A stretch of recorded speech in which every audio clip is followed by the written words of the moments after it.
Hello, welcome to the Honest Wargamer here at the Bravery One British Open 2019. We're in round 5.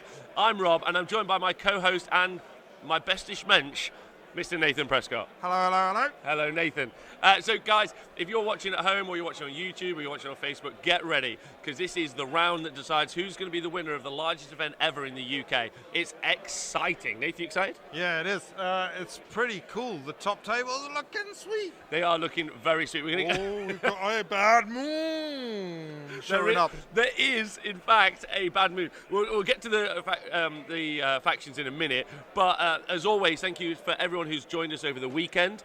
Big thank you to everyone who attended BOBO and played. You guys are brilliant. Thank you to the event organisers. Thank you, especially from me, to Nathan, John, Adam, and Jonathan Etland for doing the show with me. You guys are wonderful. Thank you.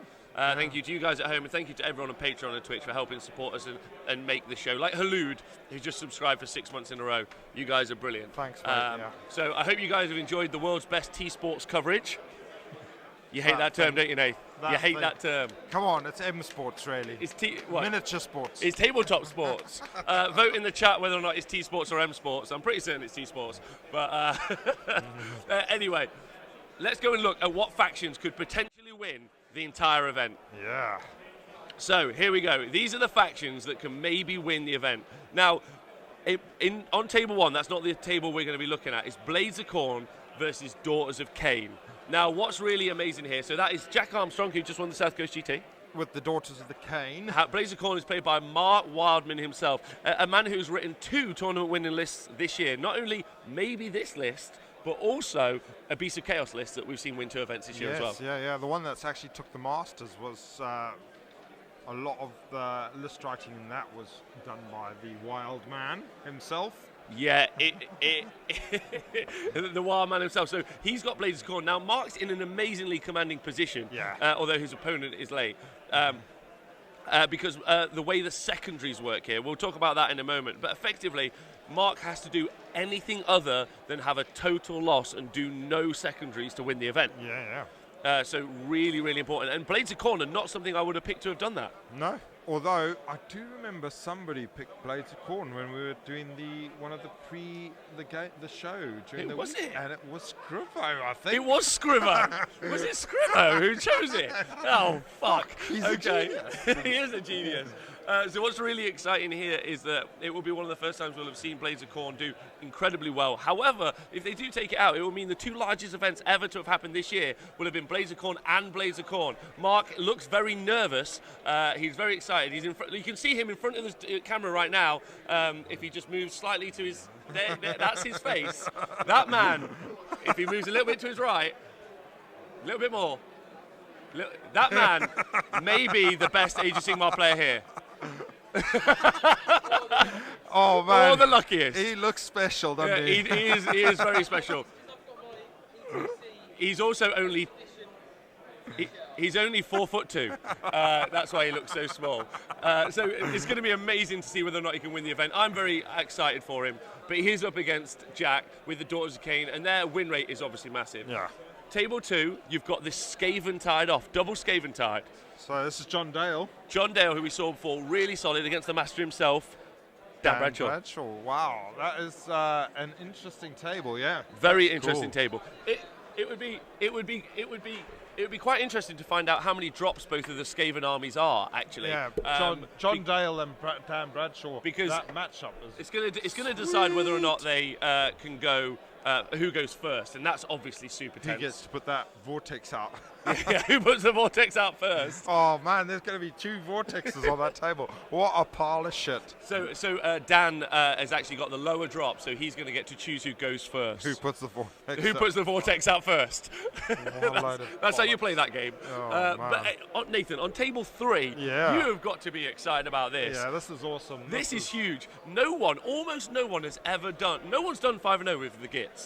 I think we've had a 5-0 in Ireland at a 20-man tournament. Okay, so 5-0 in Ireland, but no one else. At a big tournament like this, that's real performance, because he's had to fight his way through some tough old matchups to get here. And yeah, Richie with the gloom spikes. Yeah, which is also his first competitive event with this army out there. He's going to be playing against the Tzeentch list that we saw before, which was honestly confusing as hell. Yeah. So Richie's list. He's got the grot buffing thing, which is with the spore splatters and the snufflers and the loon boss, making the grots quite cheeky in a fight. And I think they're going to be more key in this than what he's normally been using for his threat, which is magic. So he's got loads of endless spells. He's got the pendulum, the Geminids of Ulgush. He's got the Malevolent Moon, which is something that not all Gits players rate, but it's one of my favorites. He has got, he's got an Arachnarok with a Web Spinner Shaman on, which gives him the extra +1, and then he's got another Web Spinner on foot. So he's also benefiting from pluses from the Web Spinner. When the moon is on them, they're going to be more pluses. So it's, they've got good magic, but I'm worried that the Tzeentch magic is probably a little bit stronger than the Gloomspite. At least the one game that I've had against Tzeentch, I really struggled to get spells off against them. So, but then I do think the Gits have got the threat on the ground that I think he might surprise the Tzeentch guy with just how killy the grots can actually be, especially against things like little horrors and stuff. But the thing is, if he can sneak those Gits into a position where he can threaten the characters, then he's got a good chance there. Yeah, I'd say what's really interesting there is we saw the elite damage coming out of the Tzeentch army before, doing really work on those 9 Storm Fiends. But in this game, there's just too many bodies, which is what the Gloomspite do really well. They put a horde out there, which makes mortal wounds a little bit less useful. I mean, obviously, it's pretty scary with the flames that the Gaunt Summoner can bring, or there's things like the Skaventide will be hunting that Gaunt Summoner, and hopefully will wreck him. So, come on, Gits! Come on, Gits! Come on, Gits! Come on, Richie! Let's go! Yeah. Let's go! He's excited. Also, good luck to Neil, obviously. Fuck that. and then in another mirror match down on table 5, again, any of these players could potentially win it. Beast of Chaos versus Beast of Chaos. Rick Myhill has been playing these everywhere. One of the Bruces, a big fan. Yeah. He's also, as far as I understand it, one of the Rage of Sigmar's new co-hosts. And he is probably their god as well. He is his list is mental. You look at it, it's all MSU Beasts of Chaos. It is. It's not the list that we've been seeing at the Masters. I would say it's a reaction to Adepticon, where he took the Beast of Chaos against FEC. So instead of having those big blocks to do the combat, he's cutting around it using the mobility to do so. Be really interested to hear from Rick at some point and find out how he actually uses the list. I imagine he'll say he moves them a bit. Yeah, he moves them around, just takes a bit of stuff there, scores some points, nicks gold, all of that sort of stuff. It's obvious. Yeah, I agree. Nobody else. And he's one of. He's scary. Maybe Rick will come up right now and tell us how his Beast of Chaos lists work. It's okay. Oh, just 1 minute. Yeah, it's with him. He'll help you. However, the one thing to recognise is that there are no Flesh Eater Courts in this top list, which is really exciting. Yeah. But we're lucky enough because his game's not starting a bit late. Rick Myhill himself is going to tell us exactly how his Beast of Chaos list works a little bit and what he thinks about playing against Craig. Here we go. So, how you doing, Rick? Yeah, good. Yeah, real good. So we've got a little bit of a delay in the start of your game, but that's good because it means we've managed to grab you before it all gets going. Yeah, that's cool. So just tell us, what are you facing and how are you feeling? I'm facing this guy just walking past me. Yeah, you're playing me. So I'm facing Beasts. It's going to be a difficult game because I'm small units. He's bigger units than me. So he's got Skyfire, Skylightens, but his units are 9. So I'm going to have to try and tag him or something like that and just try and play it out that way. It's going to be hard work. Real hard work. But I've got loads of small units, so I can just pincer him and move in positions where I need to go.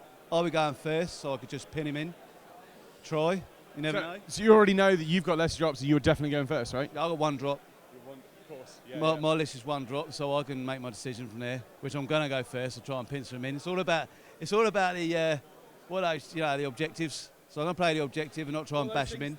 Those things, these inconsequential things. Too much drink, innit? Too much drink, so It is what it is.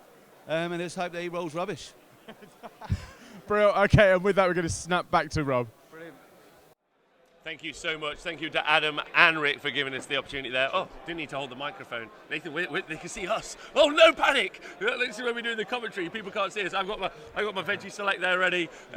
We're pumped. We're full of coffee around here. Look, you guys get ready for an amazing game. So you've seen that. There's no flesh eater courts, Nate. Yeah, The English have beaten them. Yeah, I think. And the Irish and the Australians. People came prepared for them. I think a lot of these lists have had a look at just that tactics that you can use to sort out those bloody dragons, and obviously the tactics have worked. So yeah, I'm excited. I'm really excited. So 2 mirror matches in that final bracket. Khorne could win the event.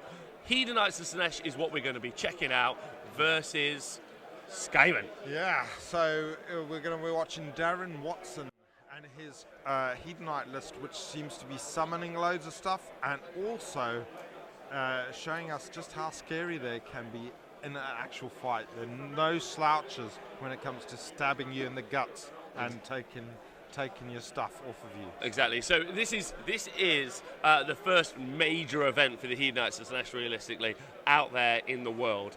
And we've got a great scenario to play through. Yeah. Absolutely. Oh, yeah. Against probably the most effective army in the game, Skaventide, like I would say. So it's going to be interesting to see how they deal with this. But before we get into exactly what's in the list and how it works, let's have a look at the scenario, which is focal points. Nathan, what do you think of this? How does it work? Focal points is probably one of the better ones to play. One of my favourites, definitely. You've got 5 points spread out around the board.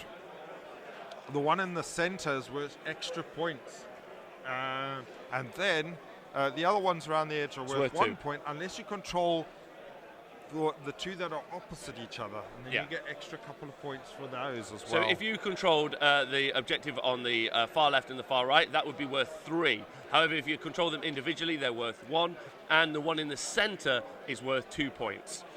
So that's right. This is easily one of my favourite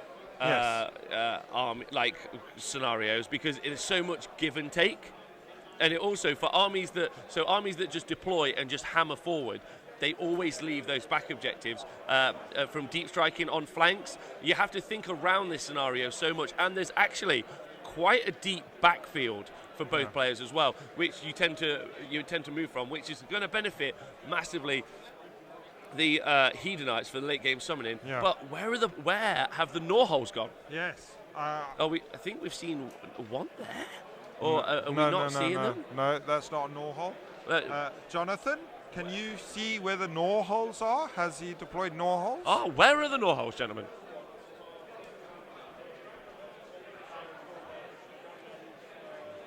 So we find some information from the tabletop. So yeah, he's just realised that he's forgot to deploy them. So here they come.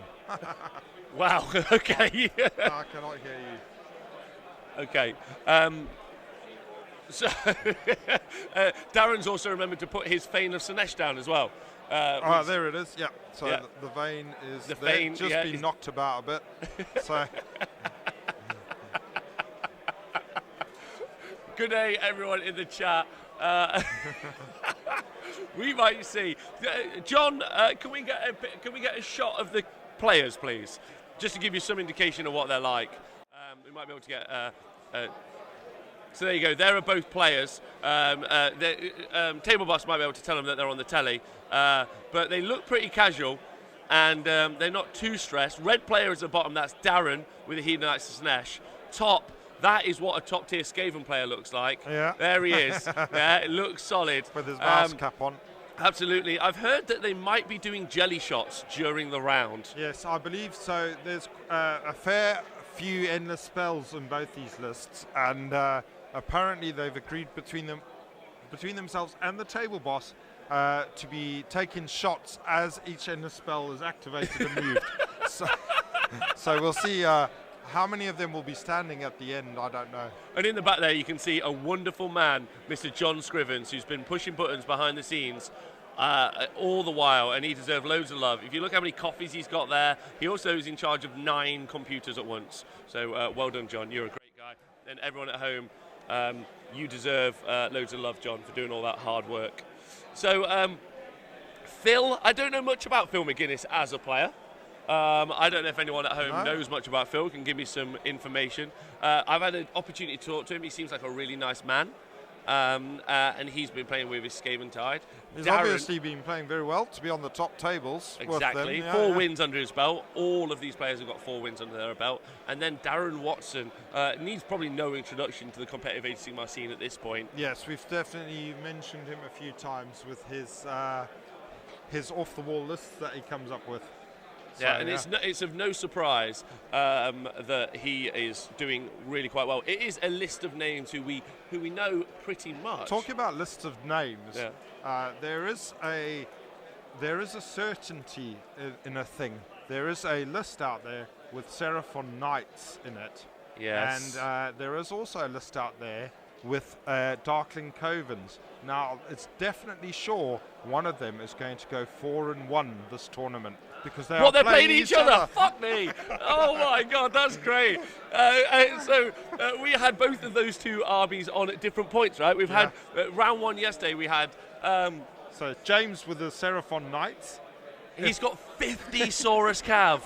50. And he absolutely enjoyed telling me. He was like, I've got these, I know you hate them, and haha. So he was loving that, which was great. Yeah, and he's been winding me up all weekend. But then he's up against Steve Dooley with Darkly Covered. He's already smashed the stats. He's got 3 wins under his belt. He just lost to Flesh Eater Courts, and that seems like okay thing. But he might go 4-1. Yeah. This upsets the hell out of me, I won't lie. So that's just amazing. That is, When because I saw James. James is the lad with the Seraphon Knights. When he told me that, such a big smile on my face. Those two lads, and they'll have a great game as well. So cool, good for them. Yeah, they're going to have a really good game. John, if we could ask you to get the kind of meta stats for these two armies when they battle it out against each other. That would be cool. Oh, maybe we can get them straight away. Didn't think he'd have them prepped. So the two armies that are facing off, the Hedonites versus Skaventide, as you can see there. The Skaventide are a lot more popular at this event. And also around the world. 4.6% of the kind of global meta. And there are 12 armies of them here, of which 3 of them have made it into the final bracket. Yeah. Right? Yeah. That's quite impressive. They're really good. In the hands of a good player as well. They've got so many tools in the book. The lists are all fairly different to each other as well, I think.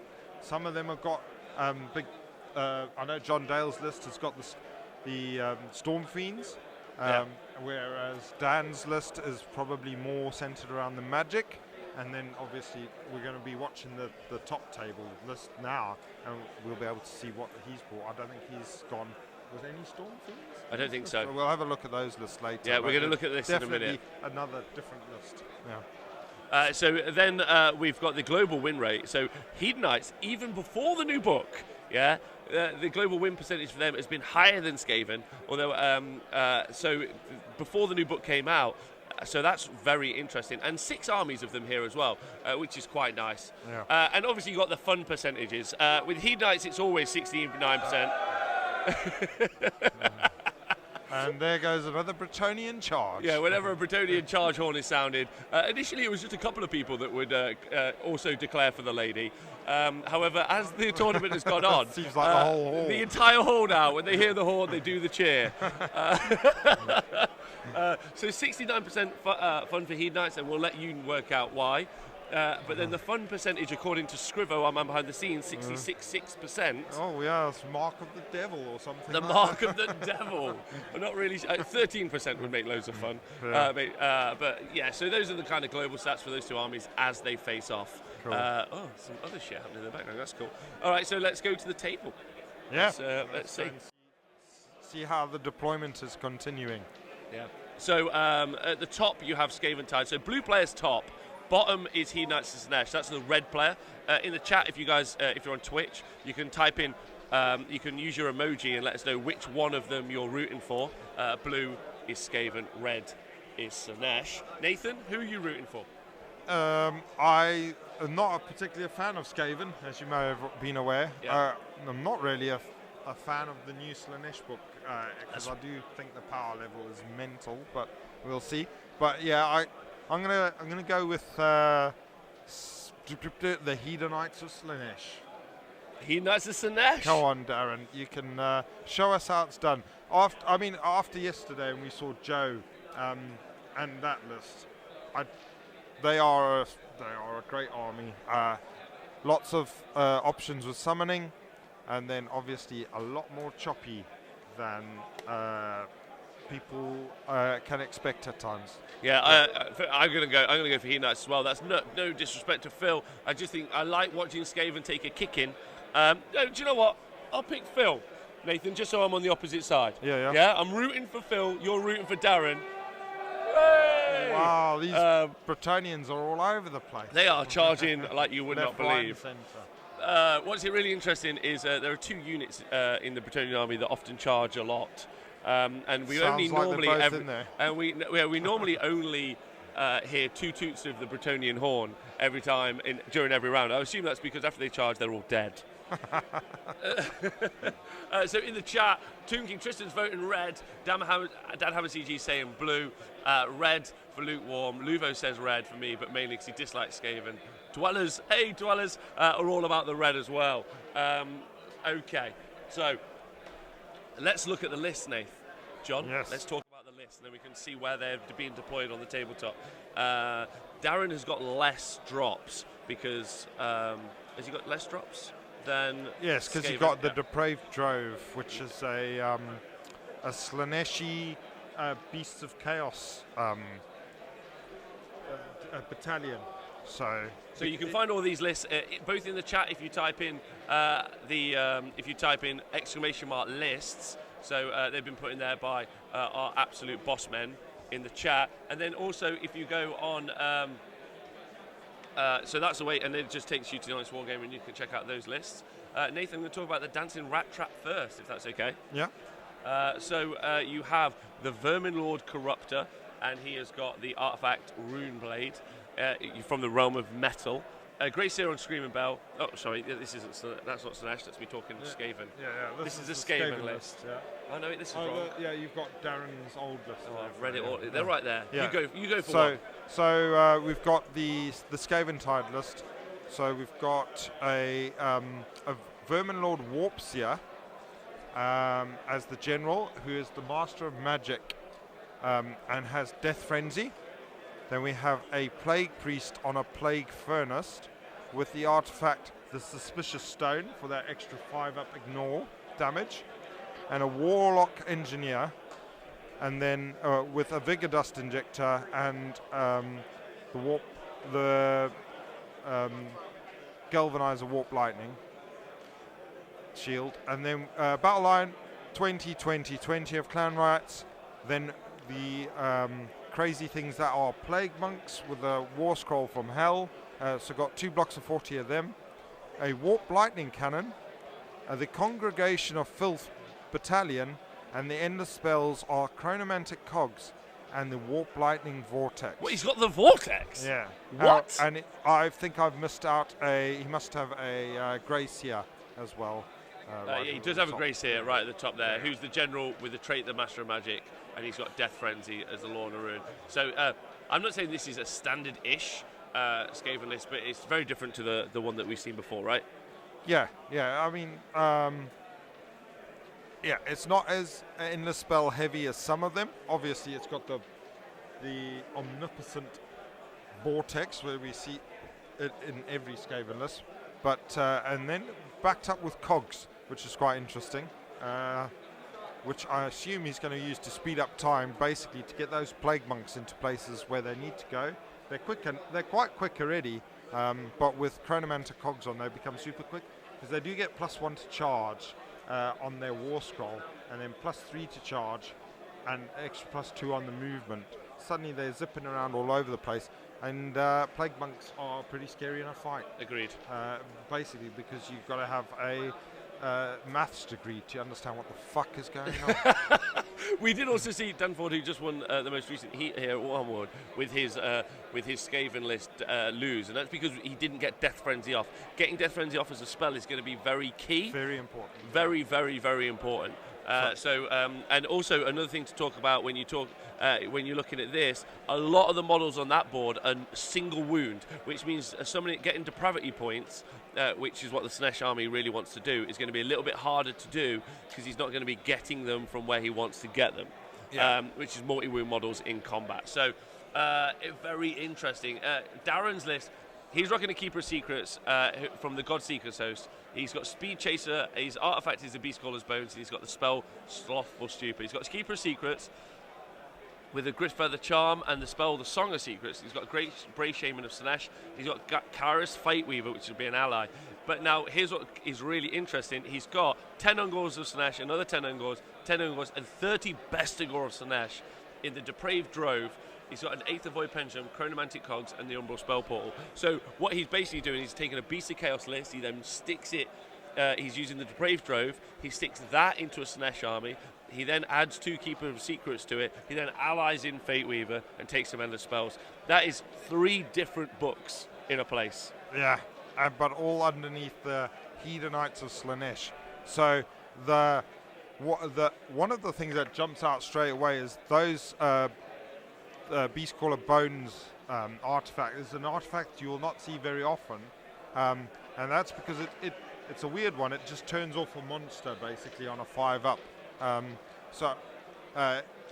It's maybe in this matchup not so important, but like against a Flesh Eater Court Dragon or Archaon or something like that, very important, especially when you have Kairos Fate Weaver around who can make that 5-up a certainty.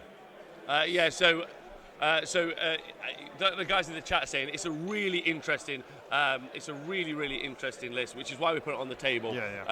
Like we say, 3 books, right? It's going to be really fun to watch. However, what's really exciting now is we've got some information from our man in the field, Mr. Adam Chucklebutty. Let us know some hot goss. Thanks, guys. Now I'm here. Sorry, I was a little premature there. My bad. I get told off for that all the time. We're just rolling dice. Only just started on most of these top tables. I'm going to be bringing you the top 5, top 6 tables. All the guys that have got the mathematical chance of winning. Currently, we are looking at Mark. Mark is with his Blades of Khorne. They're looking like he's the man to beat at the moment. He's up against Jack with his Daughters of Cain. Table 2, we've got John versus Dan. This is Skaven mirror match. This is a few tables down over my left shoulder. We've kind of had a little whip through. I know that Rob's been through the top tables. Really, really interesting, though. Table 7, Leo with Sylvaneth versus Laurie Hug It Wild with Daughters of Cain. Blades of Khorne. Laurie is famously a Sylvaneth player, and he's loved them for many, many years and always brought them along, always done really, really well with them. And the one time he's turned up to a tournament without them, and he's now facing in game 5, he's facing them for his final game. And it's a very similar list to what he would normally bring himself, so that's a really interesting game. Table 6, this is the Nearly Man race. This is Jamie with his Ideneth versus Max with Flesh Eater Courts. Max is currently the highest placed Flesh Eater Courts player on 3 wins, 1 loss. But I will tell you there are 8 players, 8 Flesh Eater Courts players who are potentially going to win that best in faction Flesh Eater Courts. So that's a really interesting one there. So Max is there. Jamie only isn't in this kind of top echelon purely because he got a draw. It's a very contentious draw. It was a very controversial draw. So it's a very, very strange one there. We're also looking all the way down on table 15 for the highest place Stormcast Eternals player. But even more kind of excitingly, we've got on table 11, we have got the top 2 mixed order players facing off against each other. So it's a mixed order mirror match, 2 wildly different lists. Just speaking to Alex, he loves Will's list. Will is complimentary of Alex's, but also throwing a lot of shade. And they're being very cagey. You're at the point now where they all feel like they could be winning. Obviously, the guys that have lost one already can't mathematically win, but so we'll be looking at the top Stormcast player. I'll also be picking back up on Wanderer Watch as well as Dispossessed. Unfortunately, we didn't get the dream of a Wanderer mirror match, but they're on the table next to each other, and they're sat right next to each other, so that's going to be a really interesting matchup. So I'm going to be bringing you the latest of all of the faction battles and see who's fighting out for the honours on that one. But right now, I'm going to head back to Rob and Nathan. They're going to finish off and they're going to pick up with the game. I'm going to go away and get more info for you. Hello everyone, welcome back. So you can see the deployment there happening. It's still going on. We're just waiting for the first turn to get started, and then it could also even be happening. So at the bottom you can see we're into the first turn, and Darren has taken the first turn. That's what we're going. So red player is active and he's on it, and then there's a keeper of secrets down here. Yeah, so he's got the 2 keeper of secrets in his army, and he's putting down the portal.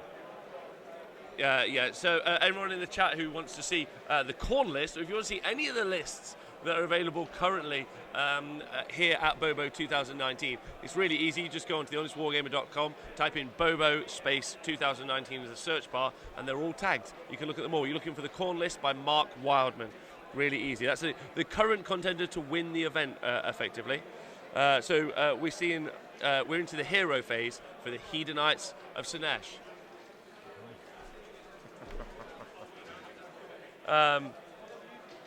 So there you go. It's actually already in the chat. So thank you very much, Blaze. Appreciate that a lot. Twitch chat, who are you rooting for before we get started? Nathan, what do you think? Do you think Darren's taking the first turn? Because his plan is to hit these screens here of rats before the plague monks come in. What do you reckon? Personally, I do, if I'm playing against Skaven, I do like to try and get the first turn against them. Skaven are really good at getting, especially, the thing with Skaven is they've got the Vortex, yeah? So, if you get to have a chance to get into them and put them onto the back foot, I do think you've got a better chance against them. And that's the tactic I've used against them. That's been semi-successful. But here we see that looked like a teleport. So our table boss is going to let us know what's actually being cast down from the tabletop, which is exciting. We've moved into movement. So he's cast his portal, and there's so we're finding out now. Good. So Kairos has killed a Warlock Engineer with the D6 Mortal Wound spell that he's got. Straight off the bat. That's quite important, because that Warlock Engineer had is there to power up the Warp Lightning Cannon. So yeah, sweet. And did he use the dice to pick the 6 to do the 6 mortal wounds? Was it very important? Because Kairos obviously has got a once per game ability. Yeah, so Kairos determined that Warlock should die. So he used his dice roll? He used his one-off dice roll to make sure that happened. So wow, that is a big first play. Now, Darren actually previously was running a mixed chaos list at the Blood Tithe event quite recently, and he had Kairos in it. I think, and as we've talked about before, top players really do love consistency, and there's nothing more consistent than I'm going to pick a result. That's it. And there you go, yeah. So he obviously seen, because I would have thought the main job of that Warlock Engineer was to power up the Warp Lightning Cannon. So he's obviously determined that was a very important thing to stop happening, and that's what's happened. Just know that cannon's not going to be one-shotting any of my Keeper of Secrets. It's straight off the bat. Yeah, exactly. I think one of the key elements there is making sure that if he's going to lose, he's going to lose those multi-wound models in combat, and then use those summoning points to gain the objectives. Another good thing that Darren's doing here by taking the first turn is making sure he's up on the objectives. Yeah, that's why I really think against Skaven, if you can get the chance to put them on the back foot they do tend to struggle if they're fighting back, where they're very good at getting on top of you and then keeping you down. In the first turn. Yeah. Especially, they've got movement limiting effects in the vortex, which is in every single. The vortex list. is it's the range that the vortex has. It's such a long range spell. And also, look at, here we're going to see, I think what we're going to see is a straight win. We're going to see this charge come off. We're going to see a pile-in, wipe out this unit of screen. That, to me, looks over 6 inches. So that Keeper of Secrets, in my opinion, is going to activate again. Yeah. Oh, no, is this God Secret? So it can't, or it can? That's Keeper of Secrets. So he can go in and hopefully get within range to maybe if the unit so the Keeper can wipe out the screen and then pile in with his using a command point for the second activation, and hopefully hopefully for Darren at least, get into that Vermin Lord and give him a good chopping up as well. So he's going to give him a full drubbing, I think, realistically. Pretty scary. So let's see if that's what that prediction plays out. I'd say that's what I'm going to see there. And what else have we seen in the centre here? Is this the No, there's not an epitome on the board, is there? No. So that's another Keeper threatening. It looks like it's not going to be the Plague Furnace. So we've got a Vermin Lord up there, and then this is a Plague Furnace in the centre. So there's Warp Lightning Cannons here, and Plague Furnace is there, yes. Yeah, so threatening the Plague Furnace. Again, it's going to be a nice source of depravity points. You're going to go in there and get as many DPs as you can. Because what Phil hasn't done is he hasn't made a 3-inch gap here. Yeah. So I wonder how many command points. Look at those. There's 2 1s on that dice. Oh, for the charge. How many command points is Darren sat on? That's what I want to know. But he's got +1 because he's got the Godseekers. Godseekers, yeah. So he has made it. Yeah. He has made it. There, he's using a specialist trait to make sure he's exactly accurate with the movement. Yes. So the Keepers are on the round bases. So. Oh, I was right about where he was going. What a shock! So I think in this first turn, you might see Phil lose not only his Skaven boss. And we've got the Cogs up as well, don't forget. Or did he fail to pass Cogs? He has got Cogs in his list. I know I can see a portal down there. No Cogs out. No Cogs. No Cogs. So what you're seeing, the Ungor Raiders doing their job, which is basically anything other than getting involved in fights. So they're blocking off both of these 2 Skaven portals and making it so that they don't have to worry about that. And the Skaven don't really have lots of range threats now that is going to pick off the Ungor to free them up for mobility. They're really going to be focused on doing a kick-in right there. John's below, thank you for subscribing for 3 months. Thank you to everyone subscribing. Thank you for everyone watching on Patreon and Twitch. If you guys have enjoyed it, I hope just give us a follow, like, share it out, let everyone know, get everyone in on the hype to win the BOBO award, a hotly contested trophy. The trophies this year are stunning. There's also an award for best in faction, so there's loads of people walking home with a little prize at some point, which is quite nice and inclusive. Oh, we've seen so many prizes given out already. I don't think I've seen that many inflatable cocks in one place in a long time, so that's been since your last Saturday night out. Wow. I must say they're very generous with the prizes. Yeah, any excuse to give you a bag of wild bird seed or anything like that. So your money, Ixtab saying he's disagreeing with me, which is absolutely cool. Feel free to leave in the chat what your thoughts are. Ixtab says he doesn't think the Pretenders Keepers of Secrets can kill the Warp Seer in a round, okay. which could absolutely be true. Yeah. Well, these are not Pretenders; these are Godseekers. Yeah. So But the Pretenders ones, I think, non-Pretenders. The Pretender ones are the ones that can absolutely smash. That we saw yesterday. They can smash a hole through anything. Godseekers are not quite as scary. Well, yes, but they've got the mobility, realistically. Okay, and also so Darren's ability to shut down movement. The locust points have been activated, so the clan rats and the so the plague furnace has been distracted. So that's right here. Yes. So he's distracted that. They'll be fighting last. but he rolled a 1 for the Vermin Lord. Warps here, so it can still attack in its normal initiative. Okay. Yeah. All right.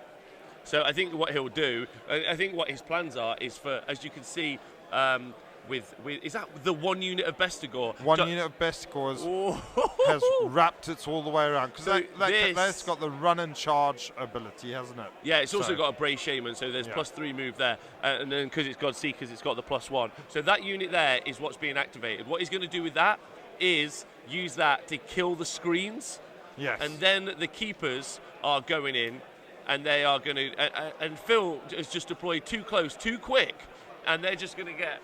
They're going to, if not dead, wounded. He's lost all his screens. Now the Plague Monks can come back, but most importantly, what Darren's done in this initial turn is he's going to get a load of depravity points for summoning. Yep. He's also just going to put a lot of pressure on, and the Plague Monks can wipe out everything that they're faced with. Although they are going to go second if the Locusts go off again. Yeah. So effectively, what Darren's doing here is he's going to mulch through.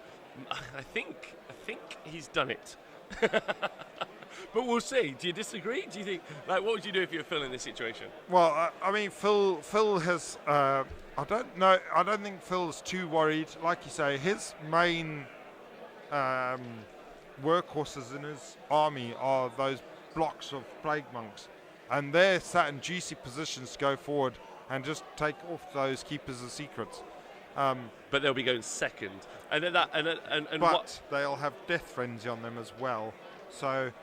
And all of that, and I'm with you, But I think if we're talking about trades, so what we're looking at on the table is he loses all of his screens of clan rats, Yep. so they're gone, so they can't score. Yeah. Then the Keeper of Secrets battle the Plague Monks. The Keeper, as long as they roll the 2-ups, the Keeper of Secrets hurt the Plague Monks enough that they'll run away because the Plague Furnace is going to die.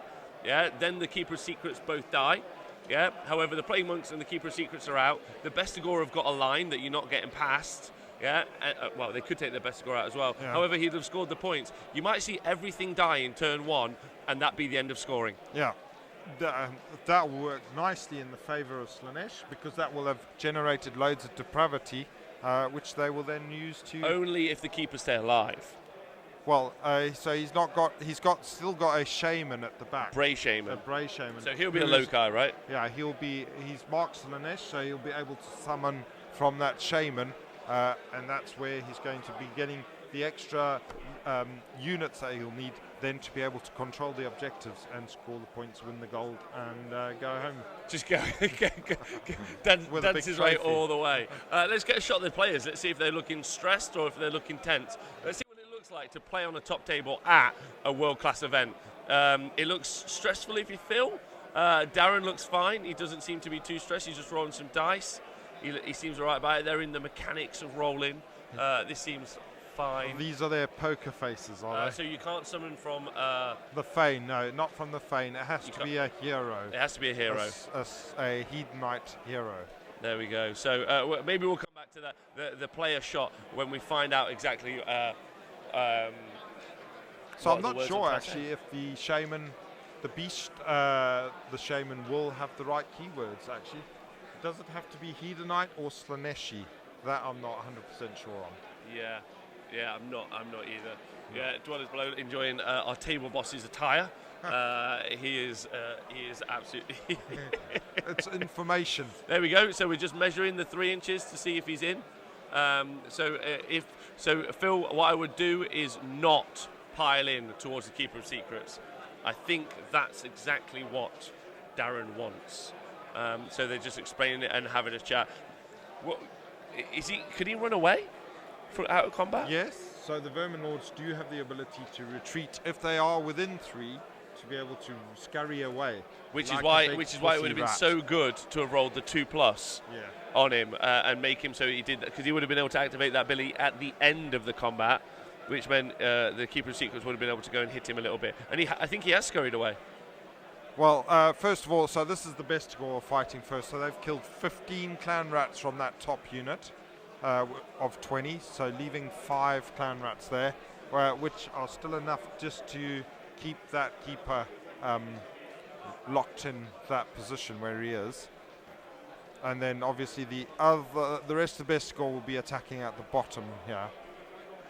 So making sure his unit's still coherent. Oh, which you can't move out of coherency, so it's not a problem. Yeah, so there are only 5 rounds at this event, everyone. So this is the final round. We have, in fact, John, just while we're waiting for these combats to resolve, although please bring us back real quick if we end up seeing. Oh, Tomb King Tristan, thanks for donating 200 bits for us entertaining this baby. Let's quickly have a look at the factions in it for the win in the top faction breakdown, please. So we'll do that. Yeah. So this is the table we got there is actually not table 1, is it? The table 1 at the moment is the Blades of Khorne versus Daughters of Cain. Versus the Daughters of Cain. The Blades of Khorne army is got Archeon. Yeah, so they were a little bit late to get started, which is why we moved on with what we're doing. If you actually Blades of Khorne, actually interestingly, because they've done so many secondaries, so time to talk about it because South.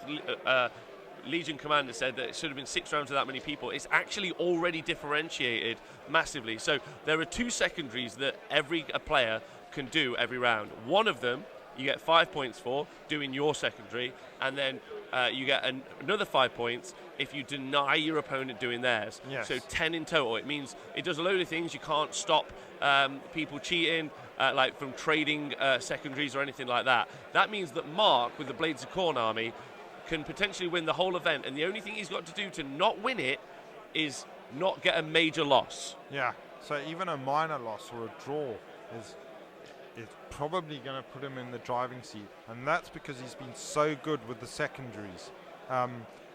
Yeah, so I really like that system that they've used, and I think they've borrowed it from a couple of other tournaments, but it's where you get points for denying your opponent them getting their the secondaries. Means that quite often if you see people will play and they'll just say, oh, just say you got the secondary, and I'll say I've got the secondary, that's cool, because the game's decided, it doesn't affect either of us.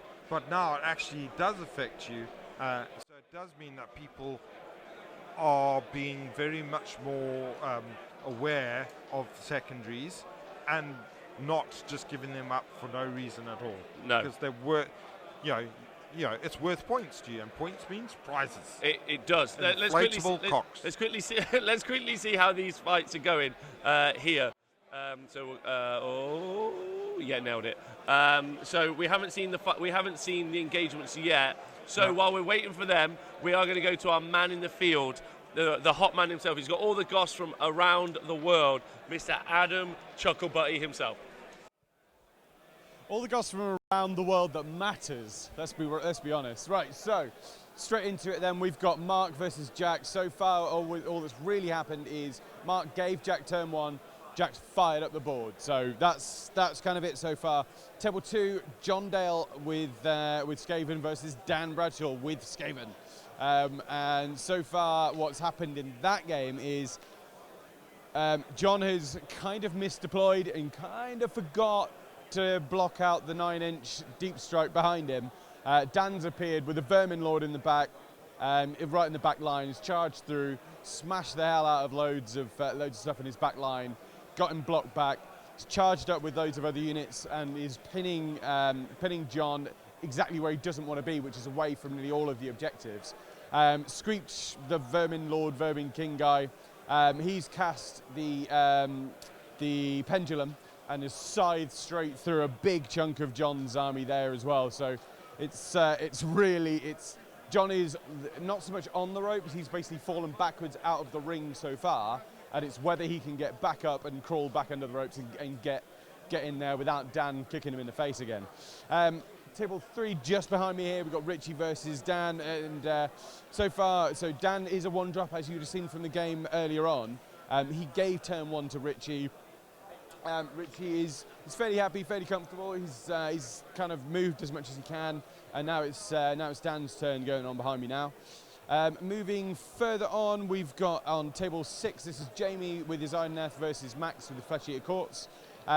So Jamie wanted to turn off Fly, which is a spell that the Idoneth can do. They can just channel a thing, and on a roll of a 10 or more between 2 dice, they get to turn off Fly. And there's various modifiers and that sort of thing on that. But he failed to do that. So Max's Ghoul King on Terrorgeist and the other Terrorgeists, they've got free roam. But also what has happened is because of Max's deployment, because he can't cover the back lines again, we've got another deep striking bit of shenanigans going on. Jamie's appeared with all of his eels, charged through. So this is the Achillean Morsar Guard. They've appeared, they've charged up, they've done their Zap ability, which is a once per game ability. They popped off a Ghoul King, so he's evaporated, and they were just moving into the combat phase as I left them. Table 7, this is Laurie Huggett Wild versus basically his own list that he used to run. This is Leo running Sylvaneth. So far, Laurie, he took turn 1, or he got turn 1, and Archaon has completely whiffed with both of his combat phases, so he gets to pile in and attack twice. And he's completely whiffed with that. So as I turn the page in my book, struggling. So we can then look on to Louis versus Speckles over my right shoulder just here. Louis he's already killed 2 of the two Terrorgeists, which is fantastic work. But Speckles has turned around, wiped out 20 Sequitors. We've also got a lot of the range units that are about to go down, so those Judicators are not long for this world. Over on the mixed order table, we've got Alex versus Whirl, and it's such an old school battle. We've got a Phoenix in there, so Alex's Phoenix versus Whirl's Dragon. We've also got one of Whirl's Knights versus one of Alex's Dragons, and it's just so old school looking, and you've just got Knights, Dragons, you've got Maidens, and all the rest of it, and it's an incredible battle to watch, so I'll be bringing you some more updates on that. Right now, though, we're going to head straight back to Nathan and Rob, and they're going to pick back up on the game for you. Thank you very much, Adam. That's really exciting. Can't wait to also hear what happens from the Beast of Chaos game at some point in the mirror match. Yeah, that would be cool. So over there, Nathan, so welcome back if you just joined us. This is round 5 of the BOBO 2019. So there are about 8 people that could potentially win the event. More than likely, it's going to be a Khorne Chaos Army, but might not. And this is one of the contenders here. This is a Skaventide force versus the Hedonites of Slaanesh army. Yes. Hedonites got to choose whether or not they went first, and they went. We're playing focal points that you can see all the scenario, all the objectives on the lights on the screen. Hedonites charge across the board. We saw a Keeper of Secrets go in here, a Keeper of Secrets go in here. The Keeper of Secrets at the top right activated, the Bestigor activated, but they didn't kill it clear quite enough for the screen, which meant this Keeper of Secrets was not able to activate, because you have to be within 3 inches of a unit in order to activate your command ability. So that meant he wasn't able to activate the Keeper, attack the Vermin Lord Warp Seer. Okay. So that's a bit tough. However, he was able to activate into the Plague Furnace, and I don't know how much damage he's done. We're waiting for the table boss to let us know. Hi, Sinise. Hi, everyone, for joining us. Treeland, Blaze, How many wounds has the Plague Furnace taken from the Keeper? Will be the so one. 7 wounds. 7 wounds, so not dead. No, but that means 7 depravity points. So he's starting to tick up those depravity points straight off the bat. Use for summoning chariots and all sorts of. This army must be things. crazy when it plays multi-wound units. Yeah. So I think the first game it played against an ogre army, which it must have loved, because all of those nice juicy ogres. Multi-wound models, yeah. So much depravity as it sliced its way through those poor gutbusters. Yeah, through their putridly large flesh. I think he got something like 90 depravity points by turn 3. Yeah, and it was lunacy, which is really interesting. So this line here that you can see is a big line of Bestigor. So there's 30 of them. There are 2 Keeper of Secrets here locked into combat. There is you have Kairos Fate Weaver right there at the back of the board as well, and then you've got Ungor protecting those objectives. Now, what Darren's done really well in the first turn is he just has pinned the Skaven back quite nicely. However, the big threats coming out of the Skaven are those huge units of Plague Monks and the Warp Lightning Cannon. But Warp Lightning Cannon way less effective because we saw Kairos Fate Weaver do a D6 mortal wound spell, use his once per game ability to pick a 6. Yeah, make sure that that Warlock Engineer was dead. So I'm very interested to see why, how confident Darren is just to go and stand in front of 2 big blocks of Plague Monks. And, does he expect to survive those attacks, or does he think that the trade will be fair enough? Does he think that he can kill enough of those Plague Monks to neuter them, but at the same time make... I'm pretty sure he would lose the Keepers to Plague Monks in that fight. But is it a good enough trade? Will he have taken out all of the Plague Monks and then, with the resulting depravity points, just make sure he's got the units to score the gold at the end of the day? Is that, is that how he sees this going forward? So already he's built up 16 depravity points. Wow. So, and that's not really fighting very many multi-wound. It's really just that Plague Furnace that's generated those, and also all the other little things that they've got where they get D3 for standing here and making a charge and standing on one foot whilst rubbing their belly and patting their head. Hold on, Nathan, talking about people rubbing their bellies and standing on their heads, and also about getting the gold. One of the best things about going to a Warhammer event is obviously getting a trophy, but the BOBO event has got some particularly awesome trophies, and you're about to see Adam interview the 2 wonderful TOs right now. I don't know where these wonderful TOs are. I've got John and Johnny though. They were the only TOs available. So we've got these are the trophies. John, come on, John. Let's pay attention. Let's get these nice and in the shot. So we've got these are all the trophies. So just talk us through these, John. So we've got this trident for best gaming. It should look pretty good, mounted on someone's wall. It's about, 5.5 feet long? Let's just pull it a bit further back here. Massive trident. Yep. Pretty cool. We got the Sword of Judgment for painting. Nicely mounted above like a little paint rack, something like that. Best sports. Sorry, this is best sports. Non-generic Sky God Lightning Man's hammer. Definitely not a might rhyme with Big Ma. And a Rat Wizard's halberdier, which is actually that's on the floor. So Actually taller yeah, than Adam. 6'4". And maybe me. It's taller than me and a little bit taller than John. That's for top club. So we got all of these from Dark Fantastic Mills. So he's come down, he's playing this weekend. That's Gary Marshall, for anyone that doesn't know. And just look at the superb job that he does for our trophies. Absolutely amazing. He's shit at Warhammer though. He's last, and he's also been in a car crash. So he's not had the best weekend, but the stuff he makes is amazing. Blimey, he's okay though. We think so. If not, we will be asking people to bring these back for next year, because obviously we won't be able to get any more. Bro, okay, right. With that, we're going to hand back to the table. Thank you, guys. Fucking Christ on a bike. There's a reason Bobo's got a party atmosphere. I'll say it's down to those 2 gentlemen right there. Fucking nuts. You could count on one hand the amount of fucks that they give. And there's a guy called Max who did tell me that I was a 2-armed bastard earlier. It's probably his hand we'd be counting on. And not the one he's got with him. The one he could take off. Yeah. Right, so we're into Skaven turn 1. Darren scored 4 points in the first turn. So there you go. So that would be the 2 red objectives and the glowing red objective in the middle. Is the center objective not sure? It's decided which way it wants to go. But look what we have there next to it. We have a vortex.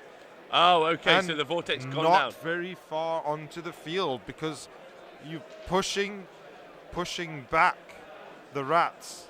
So, and it's done just 2 damage to that Keeper of Secrets that's locked in between 2 of the pylons. Yeah, he is. He's locked in there, which I think is really exciting.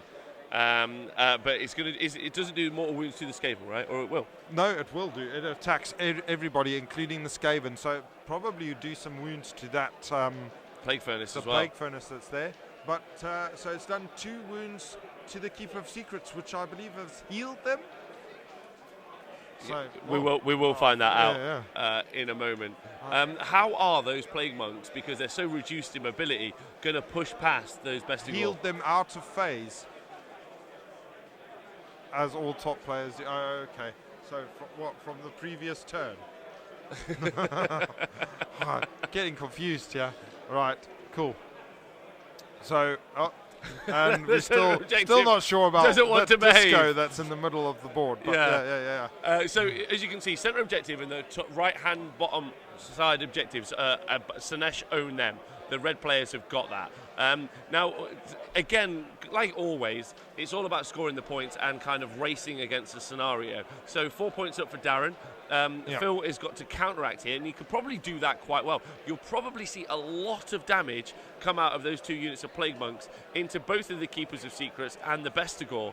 However, they're going to strike last, and I think maybe it's a cheeky little trap, Nath. Both Keeper of Secrets can stop the Plague Monks from going first. Yeah. The Bestigor can activate. The Keeper of Secrets can activate. So realistically, it's all about attacking the away from the Keeper of Secrets. Right. So to make you guys understand what's happening, around here and around here is where they shouldn't attack, because if the Plague Monks hit that, then the Locusts will be affected into the Plague Monks. That will mean, I don't know what I've drawn there, but that looks fine. That means that they'll all strike last, which means the Bestigor will get to activate, so this line here. The 2 Keeper Secrets will get to activate potentially twice. Yes. So I don't think there's going to be many of those Plague Monks left, even if they've got Death Frenzy up. And at that point, Phil will have no threats left on the board. So what he needs to make sure he doesn't do is get bloodthirsty and just go straight. He needs to take those Plague Monks and attack the Bestigor on the end, and then I probably would just, I don't know, I would go towards the Keeper. I would activate the Keeper, make sure I get as few of the Bestigor hitting me as I can. Yes. And then hope there's still enough Plague Monks left, because they're stupid in their output, and then attack the Keeper of Secrets. That at least gives me gives me the Plague Monks left alive, the Bestigor dead. That would be my and then I've only got a Keeper of Secrets to worry about.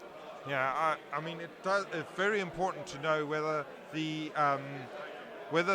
Vermin Lord managed to get the Death Frenzy off or not onto any of those blocks of Plague Monks. So Dick's Battle Line says who's on top table. There are 4 or 5 people on the top table. It's all about who's won 4 games. So there isn't a top table. There is a top bracket. Yeah. So that's what's currently in existence.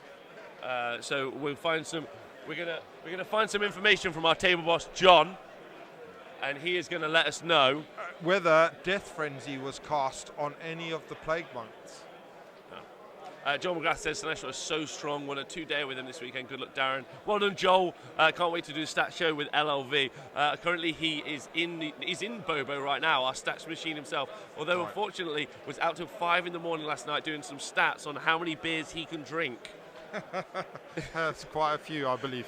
So, yes, Death Frenzy has been cast on the block of green Plague Monks, which I think is the block at the top.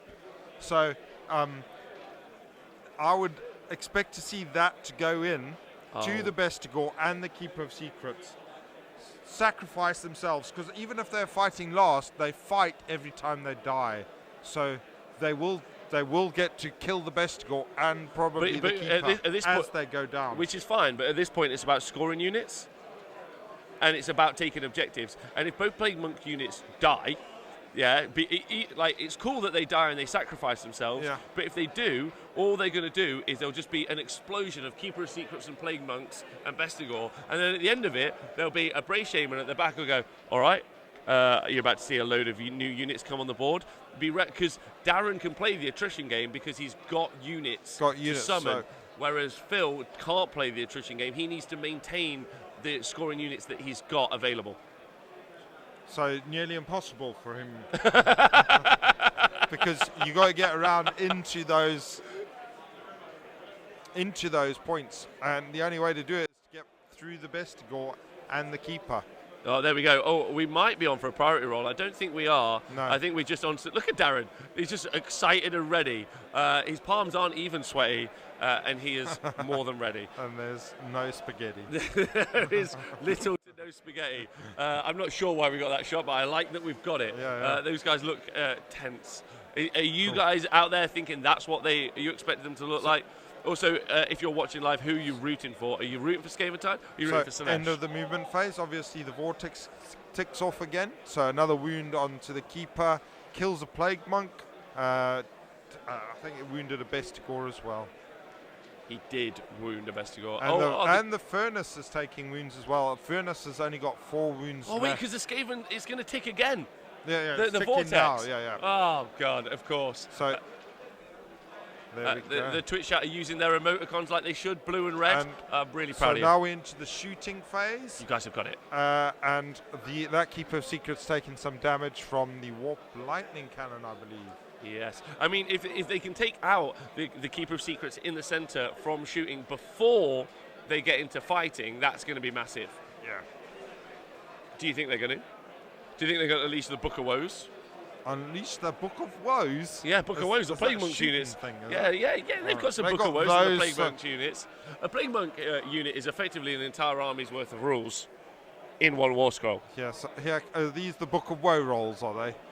Throwing their book at the keeper.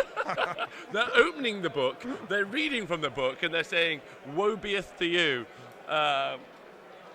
Generic So war was that the tail attack then from the Verminlord? Yeah.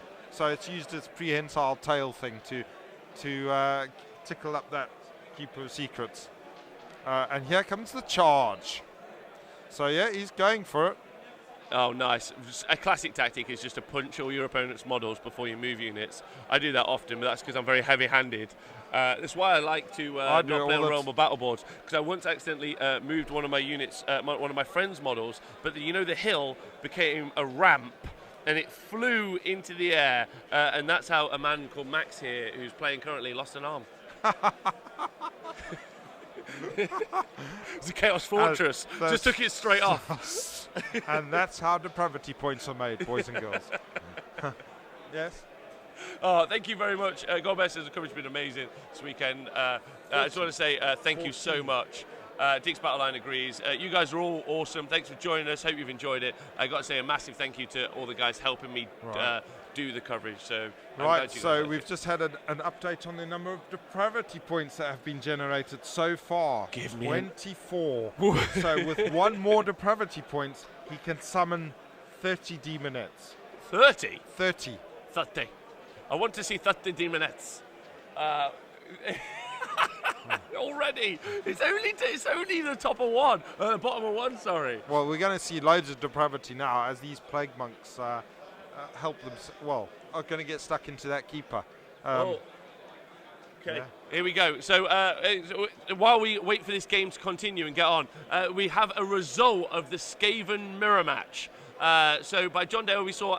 I'll let Chuckabutty introduce them, but this is 2 players who are in the top. Who were in the top bracket to potentially win the event. Let's find out how the Skaven mirror match went. That's right, we've got the result of the Skaven mirror match here for you, and Skaven won. Skaven won! Yes! They say a good game's a fast game, and that was quite a quick game, but Dan absolutely took me apart. The magic was really good.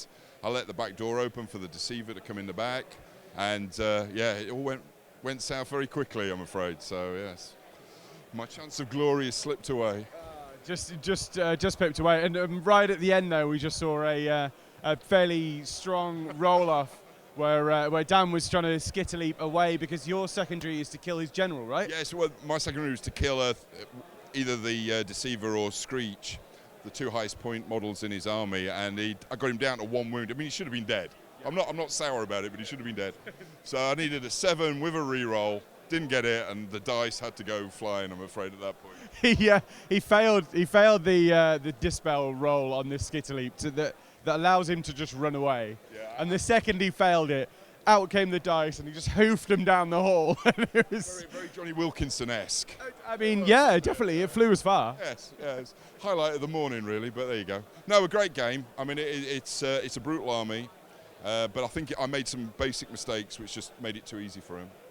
But how's your weekend been? So leading up to that, you're 4-0. My first Bobo, I've got to say, from the minute I walked in, I could just tell it was something a bit different, and I've really enjoyed it. I'll definitely be back next year. Wife, I'm sure I will be. Permission, being granted, absolutely. But it's been a wonderful 2 days, so thanks. Yeah, it's been great. Excellent, John. Thank you very much, and take care. Right, I'm going to hand back to Nathan now. Rob's just had a little jog, so I'm going to hand back to Nathan, and they'll bring you the latest to the tabletop.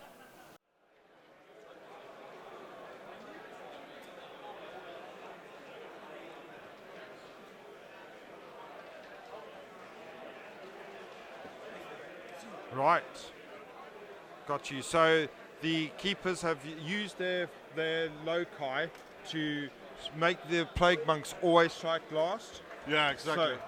So then the always strikes lasting plague monks are now going to take a load of Bestigor to the face and the keepers themselves. So that's going to hurt them a lot. One of the blocks has got Death Frenzy on it, so as it goes down, it will drag stuff down with it. But the other one is going to be hurt significantly before it can actually do any damage in return. So there's good chance that both units of Plague Monks will be dead at the end of this turn. One of them obviously will take a load of stuff with it because of the Death Frenzy, but the other block, that's going to be a painful loss for no gain. So he did charge into the keeper, and then he rolled the Loca on him, on a 2+. So he's just going to lose the unit for no reason. That looks like a big possibility, because the Bestigor under the Slaaneshi Bestigor have got those exploding sixes, I believe. They do. Part of they do. So every 6 to hit is going to actually be 3. So Bestigor actually become really tasty in a Hedonite army. Well, so normally it works like this. Gore are good. Yeah. Bestigor are best. However, always Angor are the bestestest. Angors are where it's at. No, however, in this case, Bestigor being taken, you have to, in order to understand how you put this army together, you have to buy the Beast of Chaos book, you have to take the battalion that allows you to give them all of a keyword mark. There's another version of this out there currently. Well, there are 3 versions. There's a version out there which is all Tzeentchian models, which is currently playing on the table to the side of us. Yes. There's also a version of the Nurgle variety as well out there, currently being played by Mr. Matt Hinton. So there are like 3 versions of the Beast of Chaos book, but being played inside other Chaos books. It's really cool. Books. Yeah. It's really cool. It's really cool. We've not seen the Khorne one here, I don't think. Or I don't think there's one in the hall, but there is the option of a Khorne one. Yeah, Khornagor. This Slaaneshi one, the Depraved Horde or whatever it's called, looks pretty tasty. Yeah. So it's actually really, as the Beast of Chaos book has been, it's been like a slow grow army, but as people have built it more and more, it's just become really solid. I think the players right now maybe are doing jelly shots. I think we might be able to see that on the screen before we go into the priority roll. So, John, we get a shot of the players. I think we're going to get that now. John Scrivens. Can we get a picture of the... Oh, no. Have we got the priority roll coming up? No, this is still combat phase, so this is still the beginning of the combat phase. So no jelly shots? No, I think they will take them as they go through, and as stuff dies, there will be jelly shotting. Oh, okay. All right, I missed that then. I made him run back for no reason. That's all part of the Slaaneshi way. It's the Slaaneshi way. You can have a break right now. Getting all of that. Yeah, go for a break. Go for a break, John. Go on. Yeah, you've more than earned it. Get yourself, have a little wander outside. Go take in Lincoln. A beautiful place. If you've never been to Lincoln, by the way, Bobo is held in this gorgeous venue. It's in the Students' Union. I'm sure you've seen shots of it from behind Adam. It's got a mezzanine bar. You're in a beautiful city. It's got loads of history. Magna Carta is currently here, which is very cool, as is I'm not 100% certain on this, but it's a 14th century dog grooming parlour preserved in perfect copper. Copper. Yeah. Oh, nice. Very odd. Very odd. The historic things that you get in a city like Lincoln in England is just great. Yeah, you should be a tour guide here, apparently. So here come the Bestigors are pumping their Bestigor big axes into the Plague Monks. Going to be taking a fair handful off, I should think. Or of the Bestigor. Of the Plague Monks. Yeah, because the Bestigor are activated, right? Yeah. Yeah, into 2 units at once. Yeah.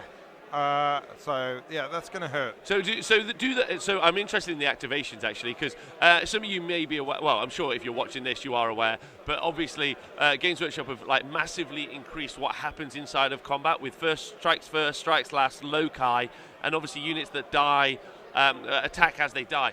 In this situation, our Plague Monks, because they're always strikes last, when you kill them, do they immediately activate? So that'll depend on the wording, I guess, on the Death Frenzy scroll, which says that they, as they die, they get a chance to fight. So John, our table boss, is going to let us know the exact activation of how it works. I'm assuming the Bestigor attack the Plague Monks. The Plague Monks die.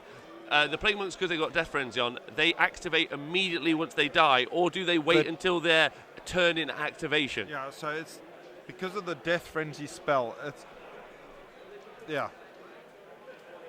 They will, as they die, as you're taking them off effectively, they attack. So there's now there's like a 3. So previously it would be right. Charge 3 units into combat. I'll activate 1. You'll activate, and then I'll activate again. That's the best. Never charge in 2.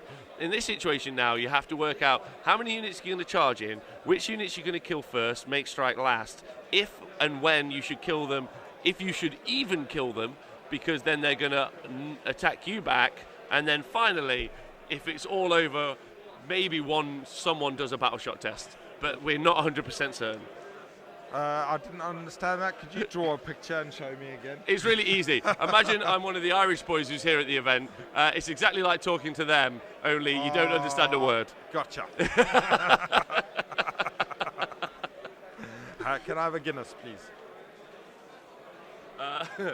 So these are the dead Plague Monks now attacking. So this is another super complex load of bullshit, because you end up with 4 different piles of stuff that happens. Yeah. Plague Monks. If you roll 6s, if you've rolled the dice counterclockwise or anti-clockwise. It's one of the best ways to roll him.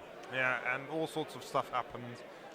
So actually, one of the abilities on the Plague Monks War Scroll is if you do happen to roll if you roll exactly 26s at that moment, you're allowed to immediately go around and steal one of your opponent's models forever. Forever and ever. Yeah. But it's not allowed to be a monster. It's only allowed to be a single model, which is really frustrating, because then you have to buy another box from Games Workshop. It's almost like they've done it on purpose, because both players then buy a box to make that unit whole again. It's just really frustrating. But then you still end up with an odd number. Yeah, anyway. it goes on forever. Oh, it goes on forever. But talking about people that go on forever, that'd be me and Nathan. But someone who doesn't go on forever is the wonderful Mr. Chucklebutty, who's got some information from the tables right now. Oh, I could definitely go on forever, but I'm not going to.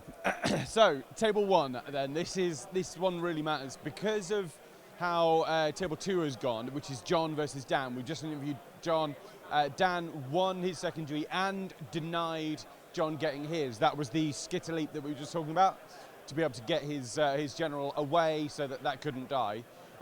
So he denied the secondary and won his secondary. So that puts him very much in the frame to win.